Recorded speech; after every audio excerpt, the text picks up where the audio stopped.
Morning. Now we have to see some important relationship between APS, average propensity to consume, and average propensity to save. APS equal to C by Y. APC बराबर C by Y, APS बराबर S by Y. As we know that Y equal to C plus S. I जो है उसका दो part, consumption और saving. Average propensity to consume is a ratio between consumption and income, C by Y. APS equal to average propensity to save equal to a ratio between saving and income. अब जैसा कि हम लोग जानते हैं कि Y बराबर C plus S है, तो APC प्लस APS अगर करेंगे तो हो जाएगा APC C by Y plus APS S by Y. दोनों को ले लेंगे, Y कॉमन आ जाएगा, C प्लस S. अब equal to C plus S, फिर Y होता है Y इक्वल टू 1. यानी APC और APS का योग क्या होगा, 1 के बराबर होगा. अब APC plus APS equal to 1. जब दोनों का योग 1 के बराबर होगा तो अगर हमको APC जानना है तो APC बराबर 1 माइनस APS, और अगर APS जानना है तो APS बराबर 1 माइनस APC.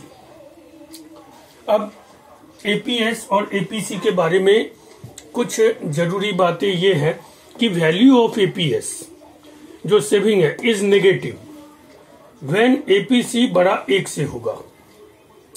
यानी एवरेज प्रोपेंसिटी टू सेव जो है ये नेगेटिव हो सकता है. कब नेगेटिव होगा, जब जीरो लेवल इनकम पर ऑटोनोमस कंजम्पशन होता है, और जितना ऑटोनोमस कंजम्पशन होता है जीरो लेवल इनकम पर और उतना ही नेगेटिव सेविंग होता है. तो जीरो लेवल इनकम पे जितना ऑटोनोमस कंजम्पशन होता है उतना ही नेगेटिव सेविंग होता है. तो value of APS is negative, वो नेगेटिव हो सकता है when APC equal to APC जो होगा वो 1 से ज्यादा होगा. और उस स्थिति में जो एवरेज प्रोपेंसिटी टू कंज्यूम होता है, चूंकि इनकम 0 होता है लेकिन कंजम्पशन जो है वो ज्यादा होता है, तो उस स्थिति में APC 1 से बड़ा होगा. इट हैपेंस व्हेन कंजम्पशन बड़ा होगा इनकम से. दूसरा है value of APC can never be 0 और नेगेटिव. एवरेज प्रोपेंसिटी टू कंज्यूम जो C by Y है वो कभी न 0 होगा, क्योंकि कंजम्पशन कभी 0 नहीं होगा. जीरो लेवल इनकम पे ही कंजम्पशन 0 नहीं होता है, तो APC कभी 0 होने का सवाल ही पैदा नहीं होता है. और नेगेटिव तो होगा, जब 0 नहीं होगा तो नेगेटिव होने का भी चांस नहीं है. तो value of APC can never be 0 और नेगेटिव as consumption is always positive even at zero level of income. तो ये है APC और APS के बीच का relation, and that is some features of APS and APC.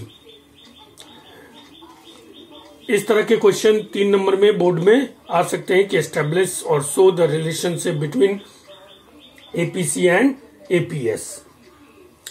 अब नेक्स्ट है हमारा relationship between MPC and MPS. अगर उसी तरह से हम मार्जिनल प्रोपेंसिटी टू कंज्यूम और मार्जिनल प्रोपेंसिटी टू सेव का भी अगर रिलेशन देखना चाहें तो हम देख सकते हैं, जैसा कि हम जानते हैं कि MPC बराबर del C by del Y. यानी कि marginal propensity to consume refers a change in consumption due to change in income. Same marginal propensity to save refers the change in saving due to change in income. अब जैसा कि हम लोग जानते हैं, as we know that del Y अगर I में भी परिवर्तन करे तो ये डेल C और डेल S के बराबर होगा.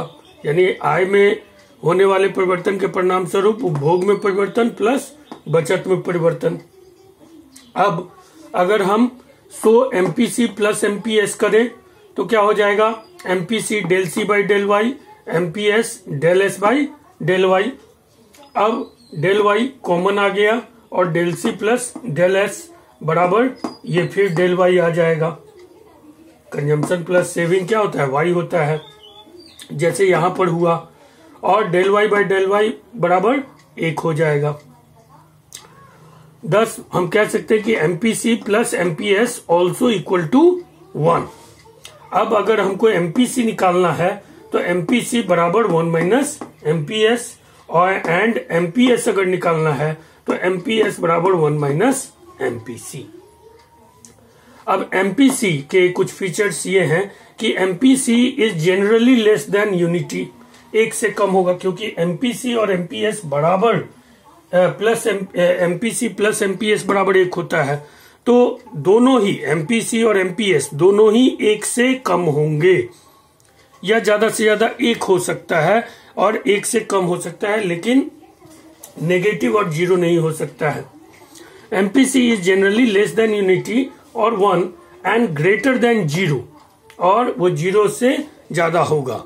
यदि एमपीसी को हम हाफ माने तो एमपीएस भी क्या होगा, हाफ होगा, क्योंकि ये दोनों 1 के बराबर होते हैं।